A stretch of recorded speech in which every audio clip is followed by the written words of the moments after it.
Este día lunes comenzamos con una serie de programas para evaluar de alguna manera las instituciones más importantes que tiene nuestro país, y hay que hacerlo en el marco de la recta final del gobierno del presidente Mauricio Funes. Vamos a comenzar con el área de salud. Para eso hemos invitado esta mañana a la ministra de Salud, María Isabel Rodríguez, que está con nosotros una vez más para contarnos sobre sus logros. Los logros más importantes, sin duda, es la puesta en marcha de la reforma al sistema de salud. Pero también ha habido como una denuncia recurrente durante, digamos, mucho tiempo sobre la falta de medicamentos, que es parte también de toda esta situación que está enfrentando la población salvadoreña. Bienvenida, ministra, muchas gracias por estar con nosotros. Encantada de saludarlo. Antes de comenzar, o en la pausa, la ministra me decía, lo que yo quiero es que continúen con este proceso de reforma de salud, que no vayan a dejar atrás esta reforma que hemos impulsado. Coméntenos un poco, ministra, sobre esta reforma, ¿no? Que sin duda alguna, digamos, es como el muñeco más importante que ha dibujado durante su administración, ¿o no? Así es. Bienvenida. Yo creo que la reforma de salud recoge el interés de tantos grupos que a lo largo del tiempo han ido a la búsqueda de lo que podríamos llamar salud para todos. En el momento actual, esto coincide con una búsqueda que en el mundo anda, sobre todo incluso en los organismos internacionales, para buscar la cobertura universal, el acceso a la atención integral y la equidad en salud. En realidad lo que buscamos es que salud llegue a todos los salvadoreños con igual calidad. Y esa es una de las luchas que nosotros tuvimos. La reforma de salud incluso da pasos en el año 2009 muy importantes. El primero de ellos es la gratuidad en los servicios de salud. La gratuidad, cómo rompemos esa barrera del cobro que se hacía de la famosa las cuota, famosas voluntarias, que voluntarios no tenían nada. Uh-huh. Y digo que no tenían nada porque cuando nosotros vemos los datos, en el momento en que se cortan las cuotas, el incremento en la demanda por la atención a la salud crece y incrementa el número de gente que llegan a los servicios.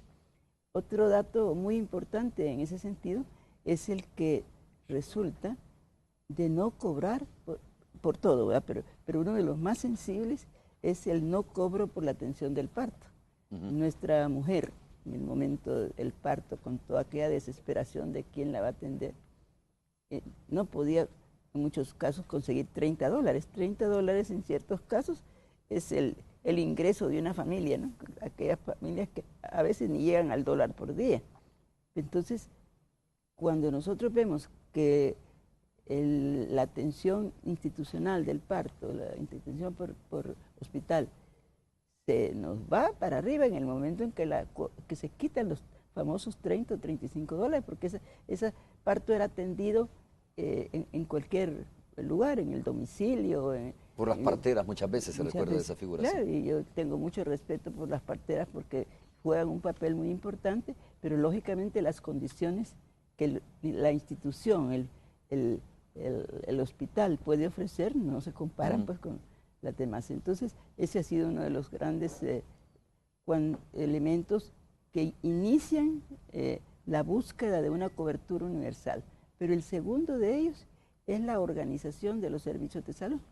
La organización de los servicios de salud que nos lleva a buscar caminos, y debo decirle que es bien interesante la reforma de salud de El Salvador, que ha sido muy discutido y comentado en organismos internacionales porque tiene la enorme virtud de llevar salud a la población y no hacer que la población a veces haga largas caminatas, búsquedas a veces hasta pasada de ríos por llegar a un servicio de salud. Entonces, nuestro propósito fue romper con esa segunda barrera. ¿Y se logró eso? Eso se ha logrado en una gran parte, es muy poco lo que queda por cubrir. Y debo decir que la organización a través de los equipos comunitarios de salud que llegan hasta el domicilio de la persona, empezando por algo que le voy a señalar, cómo se inició para poder dar fe de que eso se ha logrado. Llevar los servicios hasta allá significó romper con la barrera que yo le llamo la barrera geográfica que había en el país. Y la tercera es que a lo largo del análisis de todas las experiencias, a mí me ha tocado estudiar mucho las experiencias prácticamente en toda la región, he trabajado en muchos países, y una de las cosas con la que yo siempre he estado en contra es de llevar fragmentos de salud, atención a la salud fragmentada, una consulta por semana, brigadas que llegan de vez en cuando y dejan el resto del tiempo descubierta a la persona. En este caso, no solo rompimos con la barrera geográfica, sino que hemos roto con la barrera de la calidad. Para mí, la justicia social y la equidad deben de manifestarse porque la salud sea equitativa, que igual le podamos ofrecer a una persona que llega al Hospital Rosales o que viene aquí a nivel de los hospitales centrales una atención de calidad, y fue llevar incluso cerca de la población los especialistas. Empezamos el segundo grupo de atención, en primer nivel de atención tenemos pediatras, obstetras, personas del área de medicina interna y aún más el área de salud mental fue cubierta en gran parte, no lo hemos cubierto totalmente, pero ahí van psicólogos, personas que atienden toda la parte de rehabilitación, es decir, acercar también los equipos de salud, que al principio fuimos muy criticados, porque la gente dijeron que estábamos poniendo más atención a la gente del área rural que a los hospitales. Claro, y que la crítica fue que se dejó descuidados los hospitales y se desabastecieron, ¿no? Y eso es totalmente falso. Que el presupuesto iba más para los ecofamiliares y se había descuidado la parte de los medicamentos en los hospitales. Mire, esa ha sido la bandera de algunas personas. Y yo debo decirle que si algo consume dinero y esfuerzos, son los hospitales. Y de consiguiente, en nuestro presupuesto, la inversión que se ha hecho, por ejemplo, en infraestructura y equipo de los hospitales, podemos ir, no tenemos tiempo de hacerlo hospital por hospital, pero, por ejemplo, el primer nivel de atención, todo lo que se ha hecho, dejando descubierto muy poco, porque nosotros empezamos, ¿por dónde empezamos? Es el primer punto, ¿no? Ahí tenemos un plan para desarrollar en todo el país, pero no lo vamos a empezar al mismo tiempo en todos lados. Entonces, se empezó sobre el mapa de pobreza del país, empezando por aquellas zonas de extrema pobreza que nunca habían tenido atención adecuada o no la habían tenido totalmente. Entonces, los 100 primeros municipios que se atendieron fueron los municipios de mayor grado de pobreza. Ahí es donde se desplegaron primero estos equipos multidisciplinarios.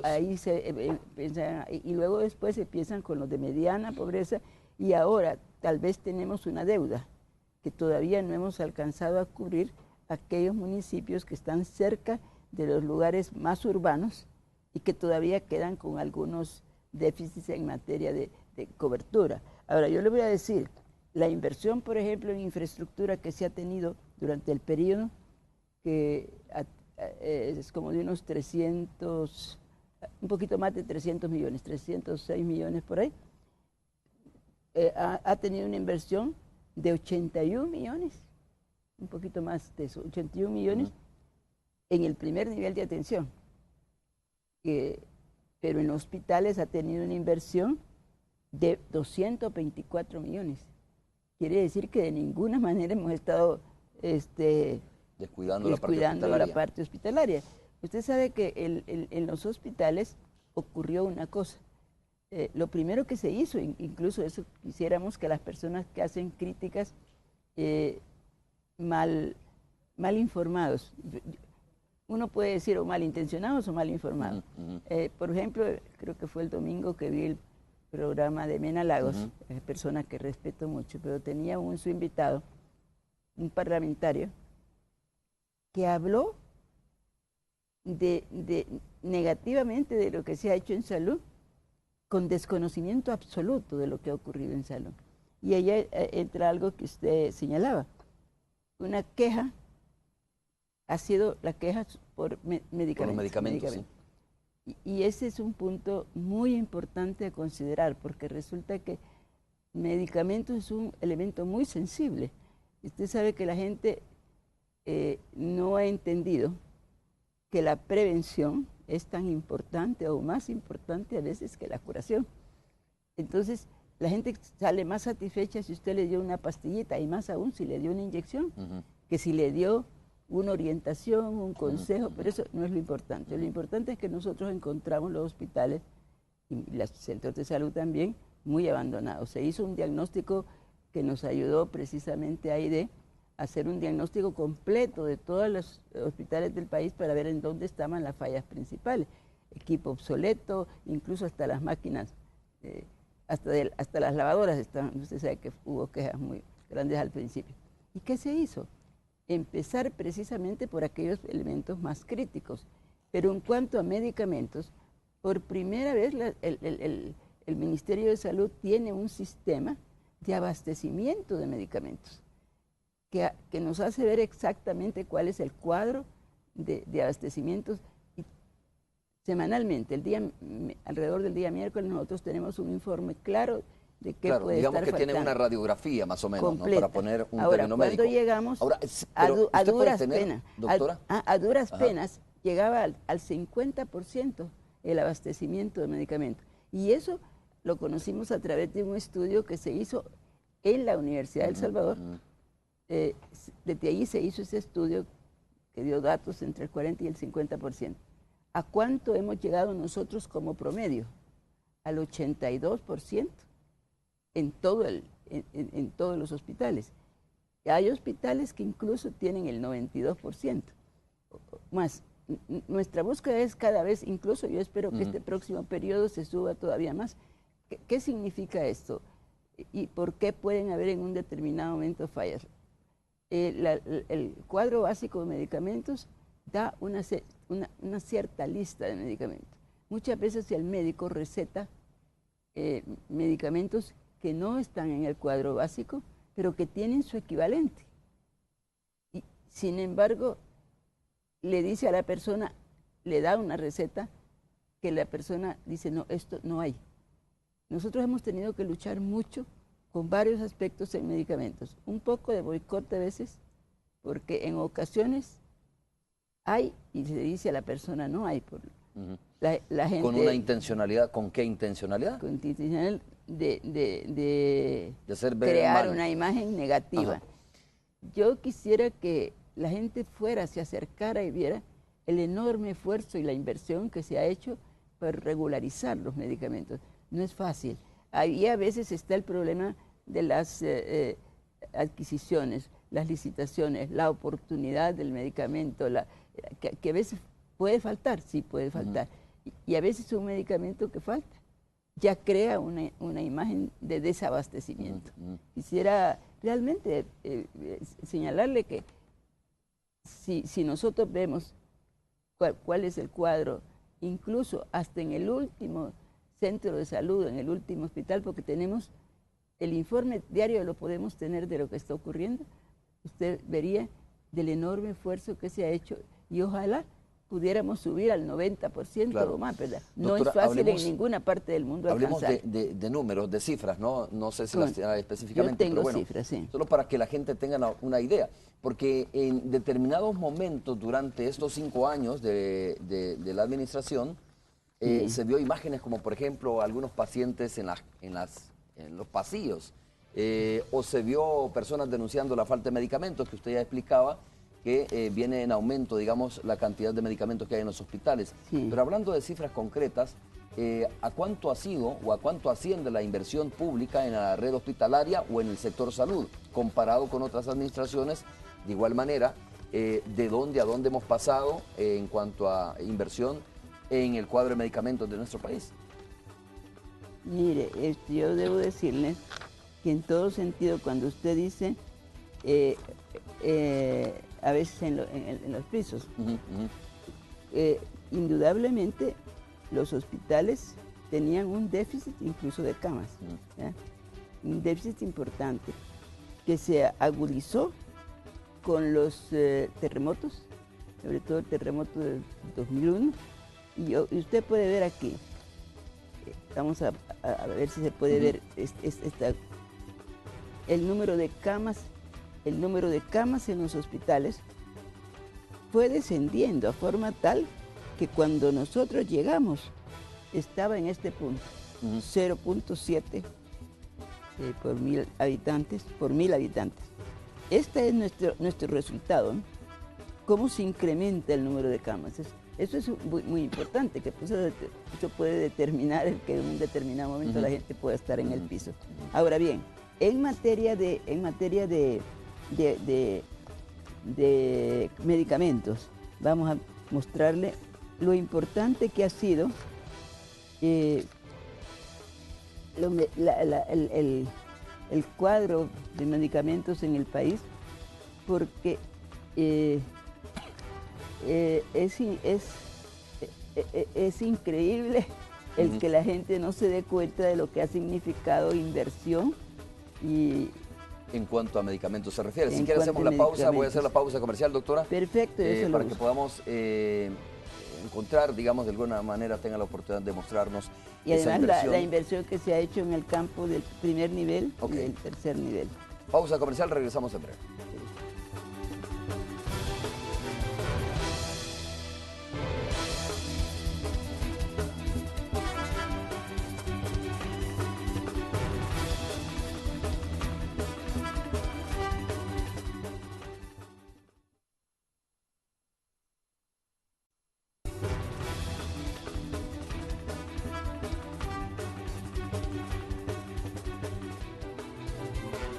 A ver, estamos de regreso conversando con la ministra de Salud. Hemos hablado sobre el tema de la reforma al sistema de salud, que tiene como propósitos una cobertura universal, acceso a los servicios de salud y medicamentos y la equidad del servicio, ¿no? Doctora, antes de irnos a la pausa le preguntaba por el tema de los medicamentos. Así es. De cómo viene, lo que hay que ver es de dónde venimos y dónde estamos, ¿no? Porque algunas veces, como lo dijimos antes de ir a la pausa, la denuncia ha sido que ha habido un retroceso en el tema de los medicamentos, que no se encuentran medicamentos, pero usted tiene, de acuerdo a lo que estoy viendo, algunas gráficas que pueden mostrar, según usted, cómo ha venido de manera progresiva. No sé si se ve esta gráfica. Sí, claro. Ya lo vamos a mostrar, mientras comienza a explicarlo, si quiere. Usted decía que cuando nosotros llegamos ya con mucha preocupación, preocupación por este problema. A ver, mira, qué bien se ve ya. Y en este momento, el doctor Espinosa fue encargado de una investigación para ver cuál era el porcentaje de abastecimiento de medicamentos. Si encontramos aquí, lo podemos ver muy bien acá, que estaba alrededor del máximo 50% en esta parte. Entonces, usted puede ver que eso fue ascendiendo en forma tal que aquí nunca bajó del 80%. Pero lo importante del caso es que esto es el promedio nacional. Si nosotros miramos aquí, lo que cada uno, la eficiencia, diría yo, porque esto marca la eficiencia de cada uno de los centros, de los hospitales del país. Ahí tiene, en esa línea roja que marca, digamos, un nivel promedio, tenemos muchos hospitales que están por encima de eso y que llegan a tener por encima del 90%, cosa que es muy difícil en cualquier parte del mundo alcanzar por encima del 90 o 100%, porque hay muchos factores que interfieren para que en un determinado momento el abastecimiento del medicamento sea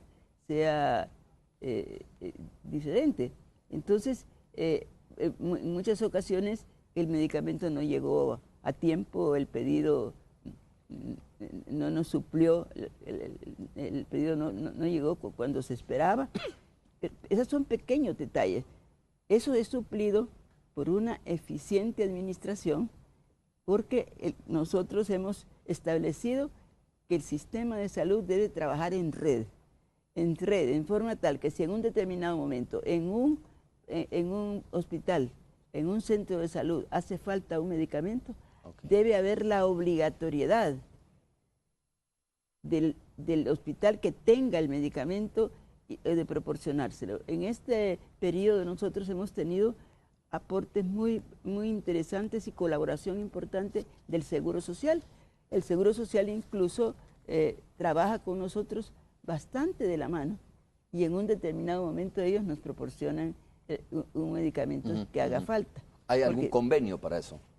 Bueno, ya hay un convenio tácito, ¿verdad?, de colaboración, y usted sabe que el Seguro Social hace uso, digamos, de los servicios del Ministerio de Salud, puesto que, por ejemplo, el Seguro Social no tiene atención a la niñez, digamos. Doctora, del 2009, usted llega al 2009, ¿no? Con la administración del presidente Francisco Flores. Al 2014, ¿cómo ha venido el comportamiento del presupuesto que se le ha otorgado al Ministerio de Salud Pública? Bueno, antes de ir a eso, le quería, ya que tengo esta gráfica aquí, quiero mostrarle lo que significa la distribución del presupuesto que nosotros, cómo lo hemos llevado. Donde dice 50%, se lo vamos a presentar ahora. Ahora mismo la cámara va a captar eso. Ahí está. Ahí está, donde dice 50%, corresponde a lo que estamos invirtiendo en general en el presupuesto de hospitales. Y donde el 50% del presupuesto. El presupuesto se invierte en hospitales. El 34% se invierte en el primer nivel de atención. Que conste que ese primer nivel de atención ha sido duplicado de alrededor de 370 centros, llamados unidades de salud o centros de salud, se fue al doble. Se duplicó totalmente el número de centros, a tal grado que de 370 en este momento tenemos 708. Hemos duplicado el servicio a toda la población. Los hospitales, y aquí tengo que hacer una aclaración, eran muchos de ellos centros de salud a los que se les pusieron camas. Entonces, nuestro esfuerzo ahora ha sido equipar, dotar de condiciones para que realmente lo que se llamaba hospital de tipo mediano se convierta verdaderamente en hospital, porque no lo eran. Entonces, por eso la inversión en construcción, en equipamiento que se ha hecho por muchas fuentes, donaciones, el préstamo del Banco Interamericano de Desarrollo y dinero propio del país, hemos logrado que se puedan dotar todos los hospitales del equipamiento y además la construcción, que es una cosa importante, que los hospitales prácticamente hemos llegado ahora, yo creo, que prácticamente a cubrir la reparación, remodelación y adecuación de todos los hospitales del país. Por otra parte, los hospitales, el trabajo en red significa el que además se trabaje también por niveles. Si nosotros vemos cómo se ha transformado la consulta en los hospitales, vemos el incremento de la consulta en los primeros niveles, consulta de tipo general, que ha atendido, que tiene por objeto el que solo la consulta más compleja y especializada llegue a los hospitales de tercer nivel. En este momento, por ejemplo, si usted ve lo que está ocurriendo, por ejemplo, en el área materno-infantil, con la creación, con la construcción del hospital de maternidad, nosotros vamos a poder ofrecer a toda la población que requiere atención especializada en el área, en el campo de la atención a la mujer, y va a tener su, digamos, su estrecha colaboración y trabajo con el hospital infantil, en el cual se ha hecho tremendas mejoras. Acabamos de inaugurar una consulta externa que duplica, casi triplica el número de consultorios y moderniza la consulta externa del Hospital Blum. Entonces ya tenemos un complejo altamente especializado con el mejor de los equipos y demás. A eso van a llegar solo las consultas complejas, digamos. Todo lo que significa atención en el primer nivel de atención no va a llegar al hospital. Con eso también vamos a dar mayor eficiencia al sistema. Doctora, ¿y la reconstrucción y construcción de algunos hospitales, dentro de esto está el Hospital de la Mujer, el antes Hospital de Maternidad? Usted sabe que el Hospital de la Mujer, que ha sido, he oído yo comentarios incluso de alguna periodista que dice, ¿cómo es eso que se tardaron un año en construir un hospital? Un hospital de una complejidad, yo creo que usted lo visitó, ¿no? Un hospital de una gran complejidad, que teóricamente era un hospital altamente prioritario que estaba colocado en la lista de hospitales del proyecto famoso RESA, que financió el Banco Mundial, y que era el 7º hospital, pero el altamente prioritario. De eso nosotros no encontramos más que 1 millón. No había terreno, no había planos, no había programa, no había ningún proyecto realizado. No existía presupuesto porque estaba 1 millón. De hecho, en el presupuesto que tenía el proyecto RESA, habían 29 millones se programaron para ese hospital. Que estaba uno, pero no se había invertido ni un centavo en el hospital de maternidad. De modo que usted debe recordar que desde el 2009 empieza nuestra lucha porque se construye ese hospital de maternidad. Empezamos incluso con, bueno, la búsqueda de recursos, ¿no? En primer lugar, la elaboración del programa, la elaboración de planos, que no había nada. Segundo, la búsqueda de terrenos. Usted sabe que la lucha por conseguir el terreno adecuado, y un terreno importante que se compró al Instituto de Protección de las Fuerzas Armadas, un poco costoso. Y después empieza la lucha por conseguir el préstamo del Banco Centroamericano de Integración Económica. El préstamo fue al final por 41 millones, 35 millones para construcción y 6 millones para equipamiento. Y luego empiezan toda la larga cola de permisos ambientales y todo lo que requiere la construcción de una requiere la construcción. Y se empieza la construcción prácticamente en el 2012 y el hospital está terminado, equipado, y los 41 millones no fueron suficientes. En realidad el hospital cuesta 50 millones. Entonces, pero es un hospital en el cual la mujer no se le va a atender solo sus partos, ¿verdad? Sino que tiene todo lo que significa patología de cáncer, de todo lo que significa las enfermedades de la mujer. Cuando le preguntaba por el presupuesto del Ministerio de Salud, cómo ha venido el comportamiento del presupuesto, lo hacía también porque, por un lado, viene el señalamiento, la observación o crítica, que usted, como quiera llamarle, que se le ha hecho a la administración del presidente Mauricio Funes, es decir, que se ha contratado, dicen, este es el gobierno que más plata ha tenido, dice el Partido Arena, que es el principal partido de oposición, dice que más plata ha tenido, pero que lo ha invertido en burocracia, que no se ven los resultados, ponen como, por ejemplo, el tema de la seguridad pública, ¿no?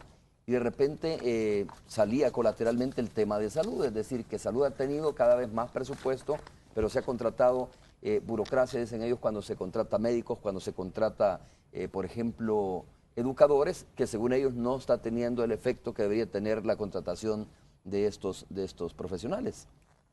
Yo creo que pensar que contratar médicos significa burocracia, aumentar burocracia, es el error más grande, o la ignorancia o la malintención, ¿no?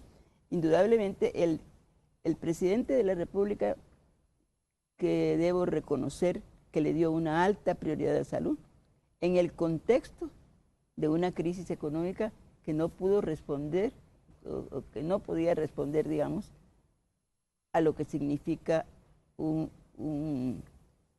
sostener un sistema de salud que por otra parte había estado subfinanciado, totalmente financiado, desmantelado, diría yo, y que había que cubrir muchos aspectos. Aquí se ha mencionado medicamentos, se ha mencionado equipos, se ha mencionado construcción, pero hay más. El personal también, tenemos, en personal se ha subido mucho, más de 4.000 personas que se han contratado. Ahora, yo más de 4.000 personas en este periodo. En este periodo. Ahora, aquí puede ver usted que el presidente se comprometió, o mejor dicho, señaló, su aspiración fue que alcanzáramos el 5% del PIB para el presupuesto del Ministerio de Salud.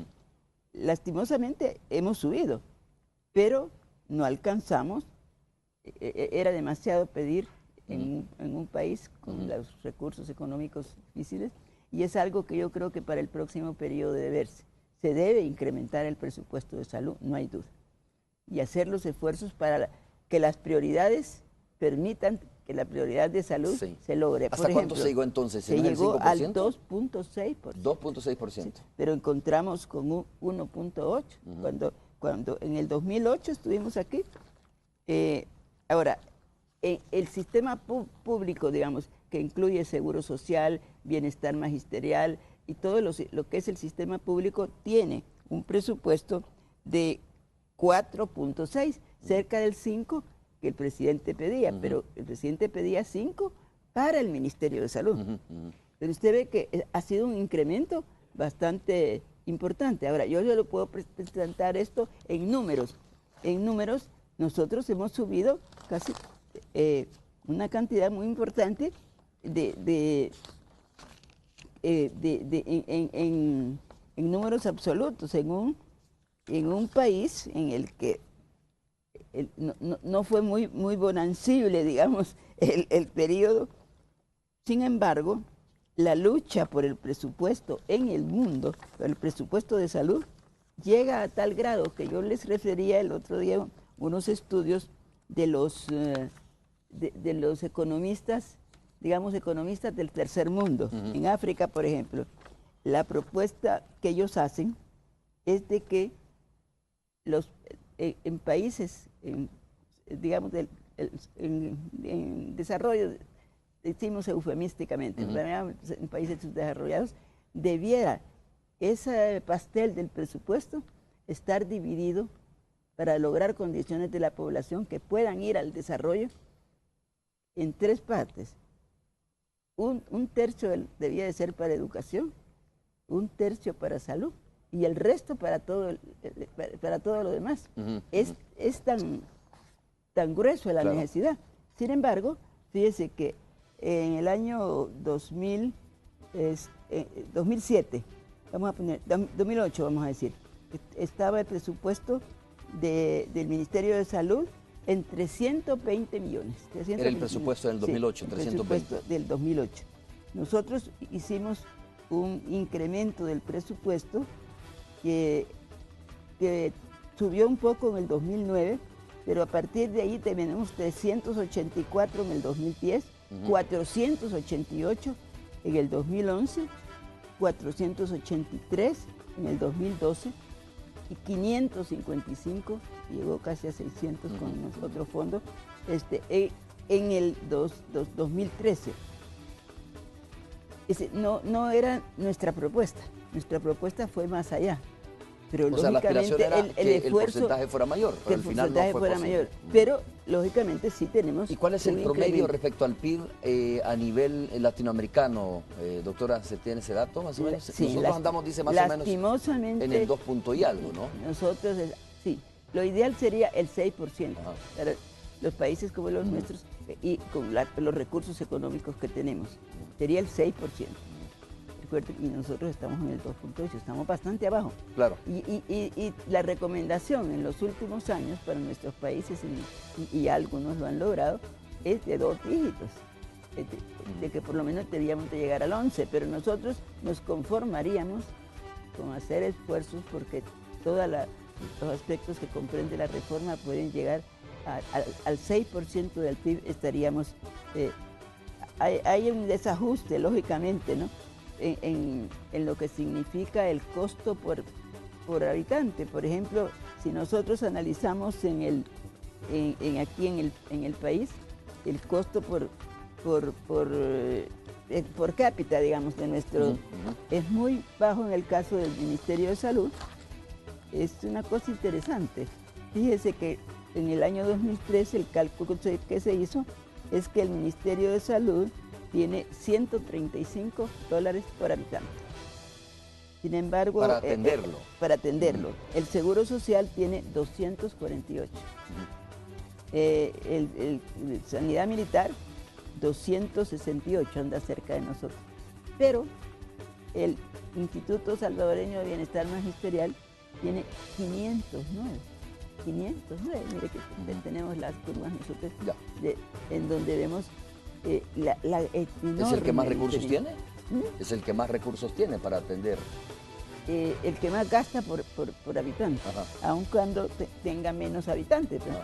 Pero ¿Qué significa? Que tenemos que buscar caminos, incluso en materia de costos, en materia de calidad de la atención, porque no significa que porque se gasta más se da una atención más calificada.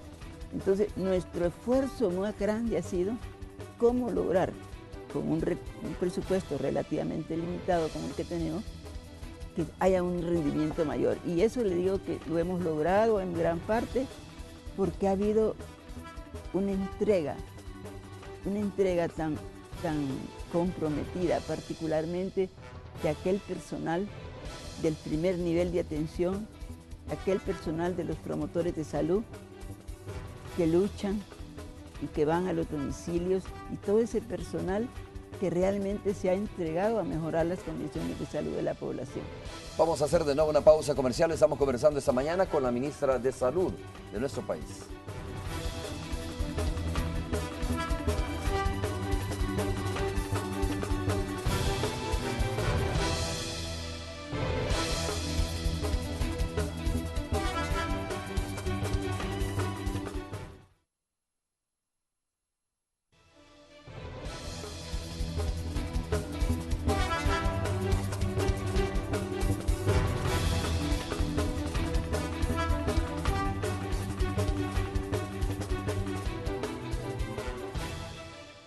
Creo que hace poco, doctora, fue inaugurado el sistema de emergencias médicas, conocido como SEM, ¿no? Esta es una aspiración que tenía también su administración, se logra, pero quisiéramos saber también si se financia de la parte del presupuesto de este monto que estamos hablando y qué impacto ha tenido en la población, qué tanto la población está haciendo uso de este sistema de emergencias médicas y cuál es la cobertura que tiene ahora. Yo creo que el sistema de emergencia médica vino a llenar una vieja aspiración que se acentúa con esta situación del incremento de los accidentes de tránsito, que cada día incluso son más masivos, ¿no? Ajá. ¿Qué significa el tener un sistema que solo va a ir a recoger al paciente para llevarlo al hospital cuando es grave o cuando se muere? El poder tener un sistema que tiene capacidad para atender al paciente incluso en el lugar donde ocurre el accidente, ¿no?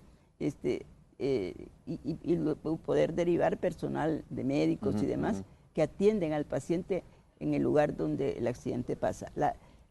La organización de este sistema, que ha tenido una contribución importante de muchos sectores, entre ellos la Policía Nacional Civil, que nos dio el sitio en donde llegan las llamadas, en donde se procesan esas llamadas y se distribuyen y se le ordena a determinada ambulancia que sea la que está más cerca y que pueda llegar al sitio. Se desplace. Entonces, tiene una excelente organización, pero lastimosamente logramos, en el momento en que estábamos con la mayor euforia, el equipamiento perfecto de este primer esfuerzo en el área metropolitana. ¿Por qué no ha sido posible ampliarlo? Porque tuvimos que parar la ampliación debido a la falta de presupuesto que nos fue cortado al cortar la contribución que iba a dar FONAT al sistema de salud. Yo creo que si nosotros analizamos a fondo las necesidades de un sistema como el que se trató de hacer, de atender la parte de accidentes de tránsito, se podrá reconocer que la parte de salud es básica, es crítica. La vida de la persona va a depender de una atención adecuada que se le dé. Entonces, los hospitales mismos, el sistema tiene dos partes, ¿verdad? La parte prehospitalaria, esa que se desarrolla sobre todo en las ambulancias, que se deben de tener un equipamiento adecuado, un personal capaz de responder a las necesidades. Por eso cuando se habla por teléfono se hace un interrogatorio rápido a las personas que reportan el accidente para decir qué tipo de accidente tiene, si las lesiones ameritan el que vaya personal especializado, y de eso depende a quién se manda. Pero lógicamente a veces son 15 minutos, a veces críticos en que la vida del paciente puede depender de una atención adecuada en ese momento. Doctora, pero y entonces la ampliación del sistema depende del FONAT, ¿va a depender? Dependía porque estaba calculado incluso por eso. Yo espero que en la discusión que se va a tener pronto con la la nueva propuesta que está haciendo FONAT para la Asamblea Legislativa, en que no se está de ninguna manera desconociendo porque se declaró inconstitucional esa contribución que se iba a hacer, pero ahora se ha buscado otra forma. El FONAT lleva una propuesta diferente en la cual va a tener problemas porque se reduce. Usted sabe que se daba, creo que un 35% del ingreso que iba a tener FONAT iba dedicado a salud, 35%. Después de muchas discusiones en que se dijo 15, 20, se ha llegado al 25%. Entonces nosotros ahora, si eso es posible, si eso se aprueba a nivel de la Asamblea Legislativa, entonces pudiéramos mantener un sistema que yo creo que va a ser adecuado para todo el país, porque acuérdense que los accidentes en las carreteras no limitan si es metropolitano o si es urbano. Sí, claro, o es rural, ¿no? Doctora, o si está a nivel nacional. Hablemos un poco también y compartamos algunas de estas opiniones con Tony Cabezas de la Radio 109, que está listo también. Tony, un gusto saludarte, ¿cómo te va? Qué gusto saludarte, Romeo. Ya estamos aquí conversando con nuestro buen amigo Lafit Fernández. Se quedó por aquí también Claudio Martínez, estamos esperando a Nacho Castillo.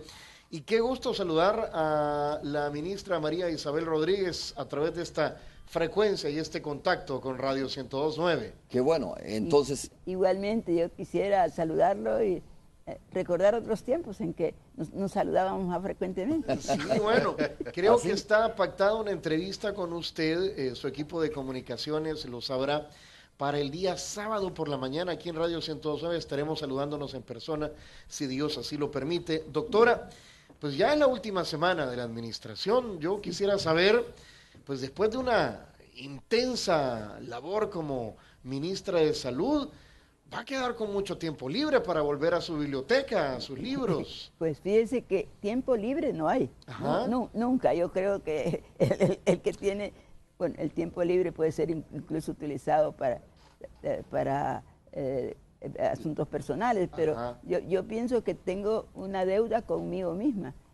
Tengo un rezago de todo lo que he venido acumulando a través de las experiencias en la vida, que cada vez que entro a esta biblioteca que ahora me están digitando, me rebelo contra mí misma, porque digo, ¿cómo no ha sido posible cuando se discuten muchas cosas en el mundo, en conferencias internacionales? Y digo, pero si esto ya lo tenía yo, pero no lo he escrito, y está ahí guardado. Entonces, bueno, yo creo que algún día, si tenemos oportunidad, en cuanto terminen de arreglarme mi biblioteca, le voy a hacer una invitación para ver mi deuda con la humanidad que yo tengo. Tengo otra biblioteca en México que la tengo que trasladar hacia acá porque la dejé allá. Y entonces en ese proceso estoy. Pues, qué interesante. Qué bueno, interesante. Lafit, ¿alguna pregunta para la ministra? Bueno, un gusto, ministra. ¿Preguntas o comentarios? O comentarios. Todo se vale. O críticas, no importa. Críticas, sí. Yo soy abierto a eso. Pues que a veces los comentarios se convierten en eso, en críticas. Claro. No, creo que ha hecho un buen trabajo sin ser salamero, ministra. Y mi pregunta básicamente, ¿cuál es el más apretado resumen de la mejor obra que usted le deja a este país? Yo le pesqué bien. ¿Cuál es la mejor obra, no? A su juicio, ¿cuál es como, digamos, la cereza del pastel, no, Lafit? Correcto. No, yo creo que la mejor obra es haber por fin dado a toda la población, acercado la salud a la población y el haber dado salud de calidad a las poblaciones más vulnerables del país. Digamos que es lo más importante. Y además, salud de calidad. Dejamos ahí sin tocar un proyecto muy importante que va a servir para que permanentemente el país sepa cuáles son sus padecimientos más importantes, los estudie, los analice, y es la creación del Instituto Nacional de Salud, que queda también dentro del proyecto. Es decir, mi lucha toda la vida ha sido de que se lleve salud a la población de menores recursos, la más vulnerable, pero que no le dé lo que sobra, sino que se le dé una salud de calidad exactamente igual que todos los demás tenemos derecho a tenerla, ¿no?